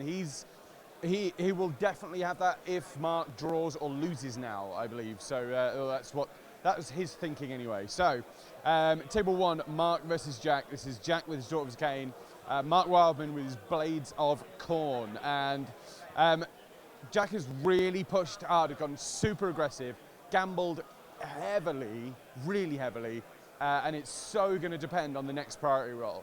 If Jack loses that, chances are it's just going to completely crumble away from him. Archaon on Mark's side, Archaon will just get another 2 lots of piling to do and just wipe everything off the objectives. and he'll have basically the entire board control. So he's gambled hard, and I hope for Jack's sake that he does actually get that roll off. Just over my left shoulder here, we've got Richie versus Dan, and this is Dan with his Zinch versus Richie with his Gits. It's just magic bouncing back and forth and denying each other and all the rest of it. Richie hasn't been able to deny quite as much as he needs to, and he's getting slammed hard by the Zinch spells. So it's looking great for Dan. Richie's absolutely still in the frame, and he is comfortable and fairly confident he still has a chance of taking that. So there's definitely no reason to think otherwise on that. Moving further down, then we've got table 6, Jamie with his Ideneth versus Max with his Flesh Eater Courts. Jamie is he's wiped out a huge amount of Max's Flesh Eater Courts. There's basically just 2 Terrorgeists left. I mean, there's 2 Terrorgeists left still. But Jamie does have most of his army left. There's, I think, 9 of 18 Morsar Guard, the Eels. 9 of them have gone so far, but everything else is still really safe and holding 2 of the objectives at the moment, and I think he holds the middle as well. So there's a huge amount of dead stuff. So that's how that's going at the moment. Table 7, we've got a result for Sylvaneth versus Laurie, and I'm going to bring you that shortly. They're just wrapping up now, and I'm going to grab the 2 for an interview in a bit. Looking on to our mirror match then, this is Rick versus Craig. That's on table 5, I believe it was. Table 5. And this is the the Beast of Chaos mirror match. So far, Rick took first turn. He kind of whiffed. He said he did not hit anywhere near as hard as he wanted to. But they've just gone into Craig's turn. And Craig's really looking he's got a really imposing amount of models on the board there, and he's looking to just push forward, capture as many as he can, and just hold Rick off. With that, then I will be bringing you Laurie and Leo in a bit, and give you the result of that one and a bit of a chat between the 2. But with that, I'm going to hand back to Rob and Nathan and give you the latest on the table. Hello. Welcome back to BOBO 2000 and whatever it is, 19, I think we are. 2019. Sunny Lincoln, here we are. We're watching one of the 2 players in the top bracket here. Skaventide versus Hedonites. You've got Phil McGuinness versus Darren Watson. Keepers are gone. Yeah, so in the first turn, Hedonites whopped across the board with 2 Keepers of Secrets. A big unit of Bestigor charged into the Skaventide force. The Skaventide force then now have retaliated, and they've lost. We've seen the loss, Nathan, since Adam was talking of a Keeper of Secrets at the top, a Keeper of Secrets at the bottom, and we still have this unit of Plague Monks here to activate. Right. So the Keeper of Secrets at the top can make 1 unit strike last, which it did, that unit of Plague Monks which had Death Frenzy on, but then got charged in the back by the Vermin Lord. Now, you can only make 1 unit always strikes last, so that means the Vermin Lord could just stab that Keeper of Secrets in the back, dead. So that's how that one gone. The other one's gone to the other Plague Monks, it looks like. It does, yeah. It does. They already took some wounds from shooting. But I know for a fact that Darren is sat on a ton of depravity points. And those Bestigor are still there, but they're about to get hit by 1 billion I think Plague Monks. I'm expecting the Bestigor to evaporate in a mist of stabbiness, in a mist of blood as they get torn to shreds by these Plague Monks. So it looks like a massive swing for Skaven, and Skaven are going to take it. Am I right? We are waiting to see what these depravity points do, because there are, like you said already, there's so much of it already. How many are there? So I think at the moment, before this combat, all the combats started, there was 24. So since then we've lost 2 big keepers. They are chock-a-block with depravity, so we're going to have a quick count. Are you telling me we might be sat on like 40 depravity points? I think we might be. Okay, now it's important to obviously to keep the character, the single Slaanesh hero alive that's going to be able to summon units, but you might also see, it depends, depravity rolls, depravity roll is always big, but this is a big one really. You thought about 40? It's actually 54. 54 depravity points! It's only the first turn! Holy macaroni. Wow. That's a whole army ready to be deployed. Yeah. Okay. Right, so this is why Slaanesh is going to be really interesting in their use of the tabletop. Don't forget, all these players are like top tier gamers. Some of these players have been playing for years. Some of these people are national teams. These are some solid Warhammer players. I don't know much about Phil, but like he's playing some good Warhammer. Yeah. Although I would say I wasn't chuffed with him throwing those plague monks into the Bestigor. Okay, 44. Yeah, you were closer. The bloody Swedes can't count, apparently. So cool. Yeah, so, and also what's really interesting about summoning those units, Nath, is you can summon heroes, which then you can summon from. So you can daisy chain the summoning, which is interesting. It's, however, it's all about points, and in this turn, Phil is still only going to be sat on the 2 points. So Darren's up on points, but he's down on models. Yes, so he's run forward, taken a load of points, exposed himself, as you would if you were from Slaanesh's cohort. The rats have run into those exposed bits and chomped the hell out of it. Taken a bit of a bloody nose doing it, but there's still loads of plague monks left there. I did expect a lot more of those blue ones to have died, but that keeper was kind of heavily wounded anyway from the previous combats and also from some of the Skaven shooting. Yeah. So it probably was not very effective in a fight. The other one went down to a double team with the Vermin Lord taking it out with stabbing it in the back. Typically great rat tactics. Yeah, so guys in the chat, sorry, it's not 54, it's 44 summoning. Some people asking how it's going to do it. So not only is it the death of the two Keeper of Secrets, they also, in the first turn, they charged and attacked this Plague Furnace here and did some mortal wounds as well. Also, obviously, you get it for doing the, because it's Seekers, God Seekers, the charge meant he charged more than 2 units in, so charged 3 units in, so that's another D6 on top. Yeah. So it's just for days is how you get the depravity points. And here we go. This is an important roll. Oh, wow, the priority roll. So red is Skaven. So right-hand side is Skaven. No, sorry, right-hand side is Hedonites as Slaanesh. Left-hand side there is Skaven. So the red dice will be Hedonites. Blue is Skaven. Let us know who you're rooting for in the chat. Oh, it's very tense. Very important. They're roll. ready This to is roll. It's exciting. It's on the TV. It's in a giant shot in the hall. Everyone can see it happening.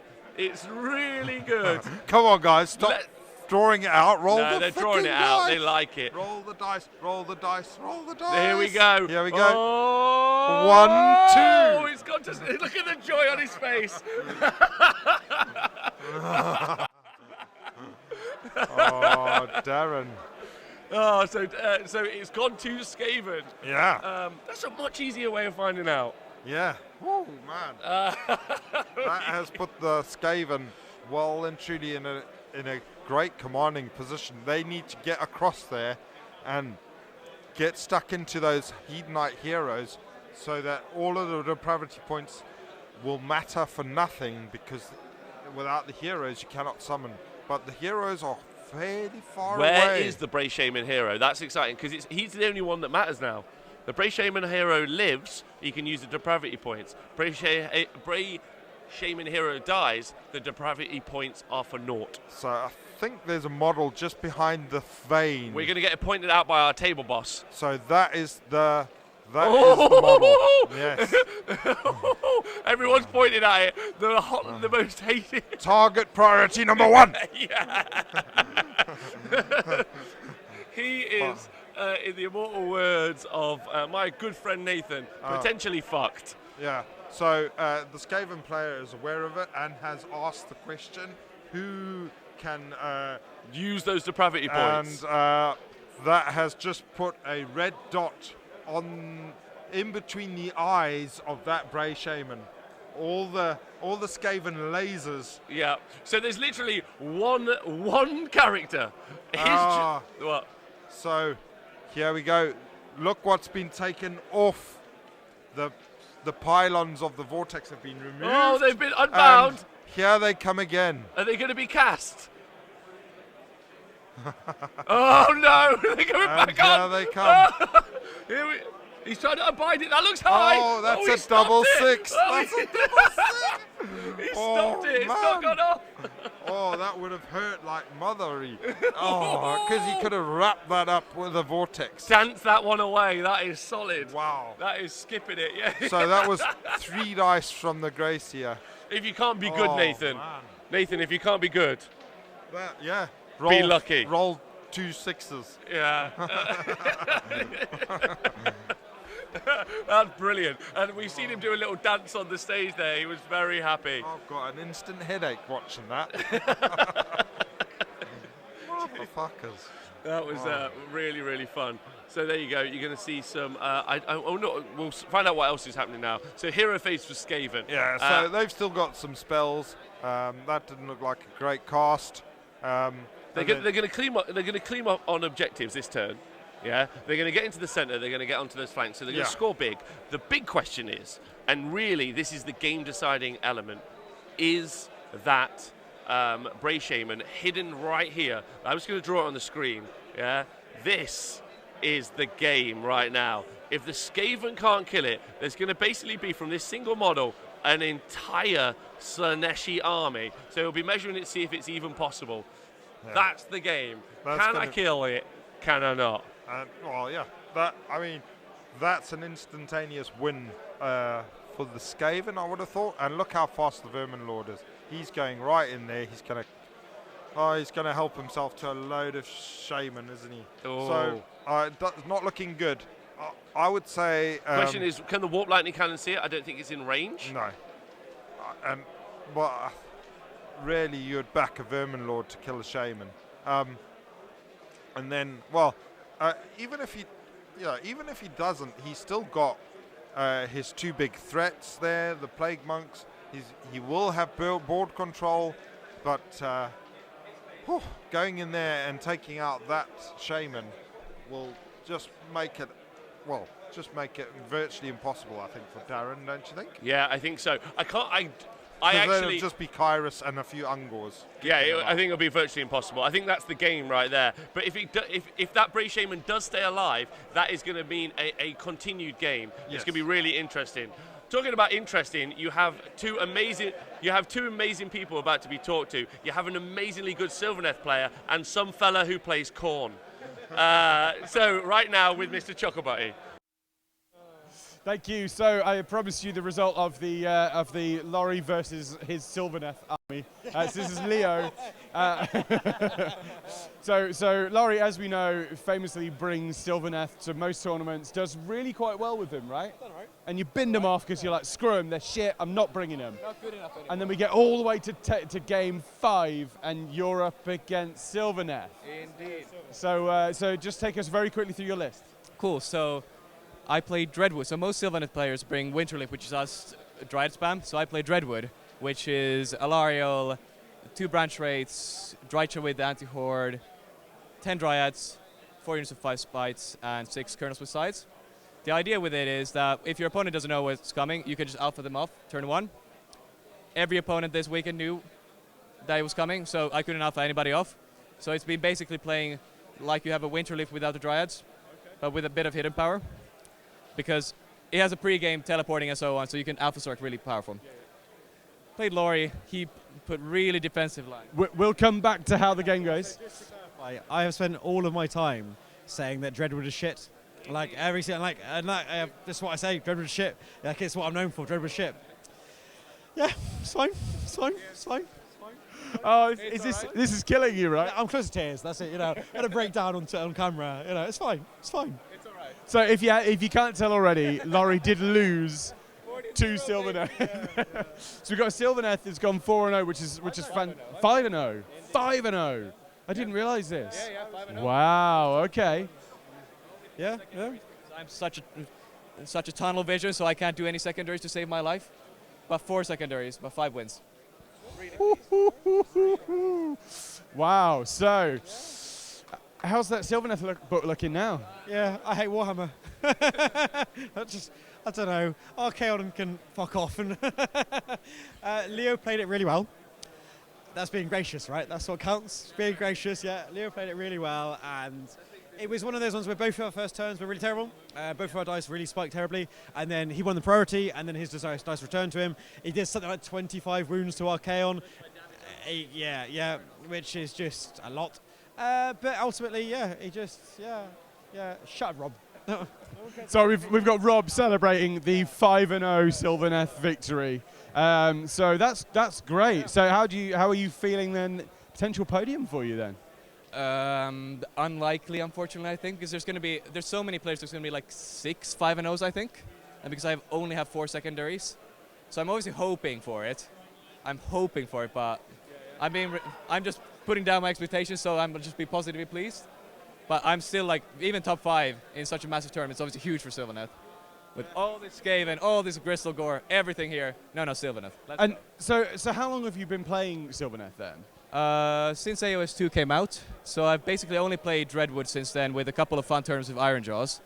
So, but I think after this weekend it's maybe 60, 65 games with Dreadwood. I think going 5-0 puts me to something like 85, 87% win rate with it. So, as much as Laurie says it's shit, it is doing quite a lot of work.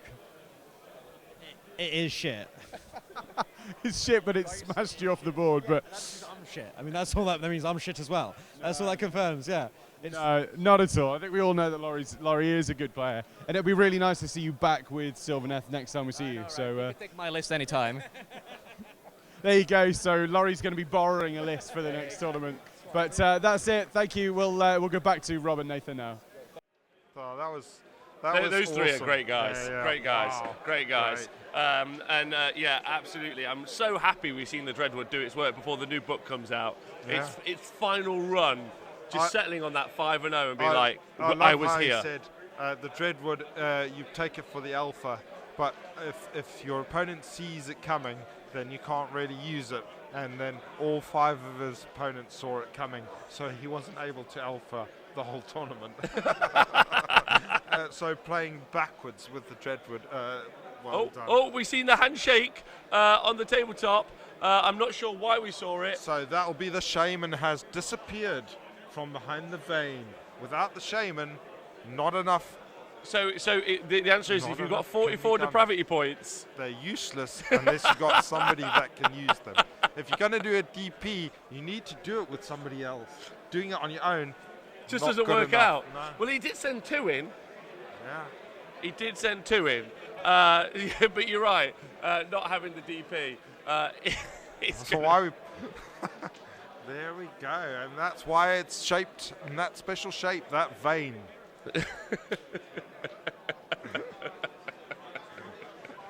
All right, look, you can come back to us now. That game is over. The players have called it. Hello, everyone. Welcome back. So that's it. It's done. That is a victory. So all of those depravity points just wasted. Counted 44 for nothing, points to do not a thing. And then, yes, that Slaanesh summoning is so OP. Yeah. If you can do it. All he needed was a little Slaaneshi herald or something at right in the back corner, somewhere where all its job is that is a locus point for you to summon from if you need to. But nope, didn't work out this time. That priority roll was super important. Very, very important. Yeah, the priority roll was huge. We did speak to Darren. We might be able to get an interview with Darren from Adam in a minute. That would be cool. And maybe even both of them, and to see how the game ends up. It's okay. They'll get it. Oh, you just want to look nice for the telly. I don't give a fuck. My ears are warm. So we get a quick interview with him, but currently still playing. Mark with his Archaon list versus Jack. That is not going to be over soon. There's still an hour left of the round. Yeah. So I think what we'll do, Nath, is we'll get the interview now with the players who we saw playing, because that'll be really exciting. Yeah. And then we're going to... Oh, you tell the fellas. Tell the fellas. So let's find out how both of the players... You guys are great, by the way. Everyone watching. Looks awesome. If you're watching Warhammer coverage because you think it's a cool T-sport, you guys are basically the balls. You should be here. But talking about 2 other balls and a giant dick. Thank you. Right, I'm back on the camera. I was away for a bit long, but and you were away for a bit long. Right, so I've got the 2 players from the big game, the The game of the weekend. No. I've not seen the game, so how'd it go? I got double turned. I got taken off the table, and Phil took full advantage of my terrible Beastman Shaman deployment. So I could have done a lot better there. I went balls out, I think, in the first turn. I've got to take it because I've got Warp Lightning Cannon, whatever the fuck that spell is, Vortex. Yeah, it means you've got to respond to that. So I tried to put him under some early pressure. I tried to put him on tilt. Phil, bless him, didn't melt at all. It's like, yeah, I'll take this. My Bessigor didn't do as well as they wanted to. They didn't get I didn't get cogs off, which means my initial charge wasn't as good as it should have been. And my Kippers didn't do what they were doing. I had like 45 summoning points ready to come onto the table, and then Phil obligingly rolled a 2 after I rolled a 1 for priority, which... Can't win them all. You hate to see it. You don't hate to see it. You don't hate to see it. I've rolled a 2, and then he looked at my 1, I'd already rolled the 1, and you were like, yes! So, you love to see it. Right, so explain why the double tone was so important. Well, I think there was only one summoning hero that was left on the table, and I think he was just within range of my Whoopsie. He's got a 12-inch move, 13-inch Scryo, like. There was no business that Shaman be in there, so that's a mistake on my part. But then I got in at 5:30 last night, and I'm running on empty, so I can forgive myself. I think that I've noticed I've got so much better at Warhammer since I've started playing with Plague Monks. So I think actually, it's just the ton of people here. It's actually just my advanced strategy, or it's the Plague Monks. One of the two. We'll decide. We'll find out next tournament. So you've just got really, really good. Yeah, it's nothing to do with the army being really good now. Nothing to do with Skaven being busted. No, not at all. It's mainly me. Yeah, it's mainly me. Brilliant. I'm still shit, whatever. Gentlemen, thank you very much. I'm going to hand back to Rob and Nathan now, and I'll be back very shortly. Could you take a... hello, welcome back to... doesn't matter. Welcome back to the Honest Wargamer. Those guys are great. Thank you so much for joining us for all the coverage of this world-class T-Sports event. We've had Australians, Canadians, Irish, Americans, Swedish, people from Derby. Everyone's been attending. Derby. I've been lucky enough to have Nathan, Jonathan, John and Adam doing all the coverage. I heard Spackles went 4-0, so everyone who got beat by him is rubbish. Yeah. 4-1. 4-1, yeah. But you guys have been... Nathan, thanks for doing it. Have you enjoyed yourself just like last time? Have you... And also, most importantly... Oh, yeah. You survived BOBO. Yeah. Apparently I have. Yeah. My victims haven't. Have you enjoyed the event again? Yes. What do you think? Yeah. It's so it's grown significantly from last time. Doubled. Yeah, apparently, and yeah, looks like it's gone down like the last one did. Great, everybody's had a great time, I think. Except for that lad that got involved in the accident. What? The what? Gary from the Dark Fantastic Mills was in a car accident or something. He was the one who was in the car. Oh wow! This story gets greater and greater as the day goes on. Now, obviously, there are still some games to conclude, so we'll post up the results as soon as we find them. You can find all the lists already on the Honest Wargamer website. You just type in BOBO 2019, you can see. Obviously, it's a shame we couldn't cover all of the top bracket games. At some point, we're going to have the capacity to do so, and that's really thanks to everyone on Patreon and Twitch that lets us be able to do so. So, just massive thank you to you guys. Appreciate it a lot. Yeah, just need more cameras so we can cover more of the stuff for you dudes to see, man. Yeah, so you guys, there'll be loads that we'll be able to do in the future, and that's thanks to your support, so we appreciate it. Thanks for believing in T-Sports and watching it and being excited by the games. I'm hoping it helps with your games at home. I'm really lucky that I got a bunch of people who helped, so I want to say thank you to them, and thank you to all of the organisers of the event. Yeah. Well, it definitely enthuses you, doesn't it, to watch all of these games of Warhammer. You just want to get stuck in. And Jonathan, why don't you tell Nathan what you thought of the event? Come on, have a seat. Well, this was a shit event, wasn't it? Have a chair. But I'm a big fella, so. Yeah. The main thing that we've learned from this event is where's P stored? In the balls. Oh, there you go. Earth is flat and P is stored in the balls. The Earth is dead flat, and I believe immunization is bad for you. Idiots. Yeah. Don't take those vaccines. Anti-vaxxer right there. No, it's been a great event. It's always great there. Like, people are so fucking great. Yeah, it's just the thing for us is watching all these games has made me so enthusiastic just to get out there and roll some dice myself now. I'm over my shoulder, well, over there to the side of us, I can watch Richie playing against the Tzeentch force, which I know is an uphill battle for his particular army because it does rely on magic. But it's fired me up to get the Gloom Spites out again. Yeah, I mean, the list is playing the Change Host. Yeah. I'm so glad he took that. You took it, that guy, and I asked him, like, did you play Change Host before day 0, basically? Yeah. And he's like, no. So he came in with a new, like, pair of eyes. Yeah. And obviously Gloomspite are magic reliant a bit, I argue. Yeah. So, I mean, that Change Host list is super great. But BOBO, man, it's the best. It's the best. My rules videos were successful. I think I got 3 questions. Yeah. 2 from Donald.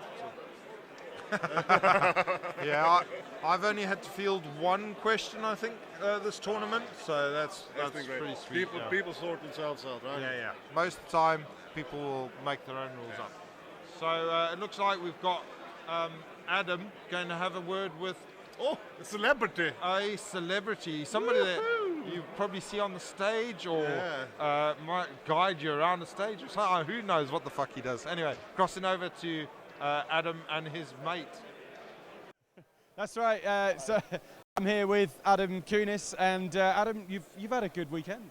I've had a great weekend. BOBO continues to be excellent. I brought Draconis again, which won't be a surprise to anybody. I've beaten Caradron Overlords twice with dragons. Who did you just play against just now then? So game 5 was against Gary Percival, table 21. I've not played Gary before.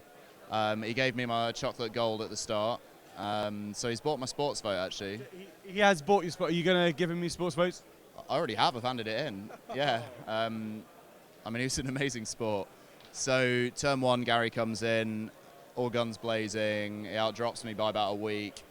Kills the General Dragon, kills 2 units of 5 Dragon Blades, kills 3 out of the 10, kills 5 of the Phoenix Guard. Takes 3 wounds off another dragon. So oh, blimey. So at that point, you're kind of like, this is not comfy. Yeah, at that point, it's game. And like, before we rolled any dice, it was game. And then 2 dragons, the 2 remaining dragons, one with Quicksilver Potion, took off all bar 1 of his 18 Endrin Riggers. And then the Phoenix Guard chopped up quite a few wounds off the 2 Ether Chemists in my turn. And then we went, oh, hang on, what's left here then? So Brock Grunson's there. The frigate took a few wounds. Both Ether Chemists are wounded. I've still got 7 Dragon Blades. And he's just got his, he's just behind us here, Gary. Yeah, there he is. Gary's got his 3 units of 10 Arcanauts at the back. And we're on focal points, obviously, which everyone knows. And we just suddenly realized that the damage I had left takes him off, and the damage he had left takes me off, both in a turn. So priority going into 2. Gary rolled first and got a 5, and fuck me, I'd had the exact same experience playing against Skaven yesterday, except I was rolling the 5. Yesterday the Skaven rolled a 6, today Draconis rolled a 6, and that was it. Retreated the wounded dragon out. He'd taken 9 wounds by that point. Retreated him out. Didn't even need the command point run, so that he was over on the middle objective. That allowed the already retreated 7 Black Dragon Blades to broadside and hit all 3 units of 10 Arcanauts, so that for subsequent turns they're only shooting the Skyhooks into the Knights. Both dragons, because you can retreat and do the Dragon Breath, so both dragons breathed off 2 Ether Chemists, Dracaris, motherfucker. And so then the Phoenix Guard were no longer hamstrung at -1 attack, piled in and murdered the frigate. The Green Dragon killed Brock Grunson in 1 hit, and the 7 Knights basically took out the 3 units of 10 Arcanauts. Blimey, well done. Well done. You once again. Oh, no, you've managed to kind of. This is the best you've. No, I did 4 last year. So last year, my final placing, I was on table 2 against Dan Ford, and again, that final game came down to a priority where we had the same drops and it was focal points. And with Murder Host, if he went first, he won, and if I went first, I won. I don't remember the roll, but yeah. So he went first. Yeah, I went 4-1 last year, and to do it again this year feels like more of an achievement, because in the last 12 months, Draconis has fallen away. Like, the power's still there, but...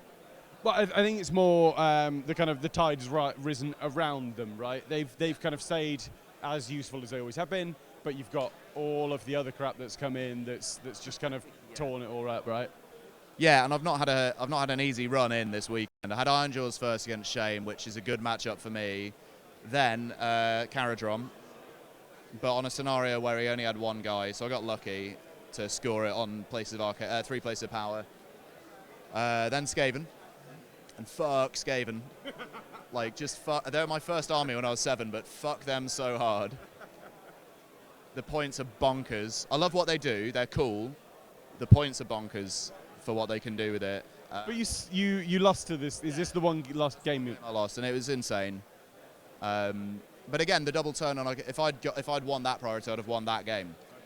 So there we go. So just like last year, Draconis still comes down to priorities. I don't think the game itself is about priorities, but when your swing damage is so high and your mitigation to damage and the number of bodies you have on the table is so fucking low, you got to roll that. You got to roll a hard 6. Yeah, absolutely. Brilliant. Okay, Adam, well, we're going to hand back to Rob and Nathan again now. Thank you very much, and well done. Hi, ladies and gentlemen. Welcome back. I'm not exactly sure why we're here at this stage. We are, I'm not lying, just kind of dragging it out a tiny bit. Apparently there was a tournament. There was a tournament. Somewhere in this facility. And there's going to be another tournament coming up in Sheffield. And what's nice is Adam's going to get to talk to, I think he's done it. He's done it. He knows. I just want to say, Nath, can't believe all these people just watch us talk about Warhammer and also watch Warhammer. It's pretty cool. Man, they must be nerds. Man, I'm addicted I think to we're this the nerds. Oh. I think we're the nerds. Bollocks. Yeah, no, we sure are. This is great. Yeah, you did really well. Listen, we also did live coverage this year at the Sheffield Slaughter. And there was nothing so I like Warhammer, I like the reactions of Warhammer, and there's nothing I enjoyed more this weekend than watching this man who's about to be interviewed shout to his lifelong friend, a person who he loves, fuck off, when he took one of his models off the board. Yeah, you saw a Flesh Eater Corpse dragon go down. Take it off the table, mate. Take your toys off, mate. Listen, one of the coolest guys you're ever going to meet is about to be interviewed by Adam, Mr. AD Mac. Brilliant, that's right. So I'm here with AD Mac, and AD, we did do coverage at Sheffield Slaughter early in the year. You've come to this event, and how's it gone for you so far? Yesterday went really well. I had 3 wins. Today's gone very, very badly. I've lost this morning to Dan Bradshaw, who I think is going to be top 3 at least. And then I've probably had one of the worst games of Warhammer I've ever had this afternoon, where I've had all my models taken off in a turn. In one turn. So who are you up against? I was up against Dan Ford, who's got a very hard Plague Monk army.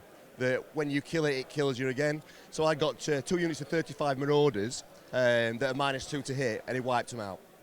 Whilst I just sat watching him roll dice. So like, mate, just add on. I imagine you just kind of took it graciously and just, oh, okay, that's a shame. Thank you very much. Kicked the table and walked off. Flip the table, piss off Plague Monks. You can do one. Right, but sorry, we've got some molestation going on here. I do apologise. But let's talk about Slaughter again. Yes. So next year, you lined up for it already? Yeah, we're lined up for it. Same event. It's a 80-person event. It's in David McKee Sports Club in Sheffield, which is just off Junction 34 of the M1. It's the oldest Warhammer competition in the world. Run by the oldest Warhammer players in the world. Yep. Yeah, by Waldorf and Statler. Yeah, me and Pete Scully run it. It's normally back end of January, early February. 80-person event. People come, they love it. Yeah, we could see that from the event this year. It was absolutely brilliant. So there is half an hour left, apparently. I'm going to hand back to Rob and Nathan. Eddie, thank you very much. Thank you very much. See you later. Who's winning that table? I don't know. Nobody knows that body language there. It's too tense. Hello, welcome back. Look, listen, if you're watching back the coverage, do some likes and subscribes, let people know about it. Yeah. You guys are great, though. Really wouldn't be worth doing it. I mean, Warhammer's awesome to talk about. Wouldn't be worth it if you guys weren't interested in watching it. So that's awesome. So you guys probably should give yourselves a pat on the back as well. It's been a great time. I'm looking forward to the next event that we're going to cover. In 2 weeks' time, the War Game is going to be the Six Nations doing the coverage. A team, an 8-man team event. Someone, Donal, the organizer here, has asked how we're going to cover it, and that is a great question that we will find out in 2 weeks. So join us live. Thinking on the fly. Because we are at the cutting edge of T-Sports, and that would be us and you working out how to do the coverage. I'm very excited. I know for a fact there's going to be some Australian live streaming soon from the Dwellers guys. Guys over in America are going to do some streaming. So T-Sports is going to take over the world, and it's basically thanks to you guys and the players. So Well, you need an audience, I guess. So we also need the player base. 200 people here playing Warhammer, and they're super pumped, and they're super pumped that you guys are watching. So it's just they wicked. are pumped. Yeah, they are pumped. Full of alcohol. Right, we're off because there's no point gilding the lily. You guys are great. Nathan, you're great. Everyone's great. Have a great weekend, great day, whatever you're doing. See you soon. Cheers.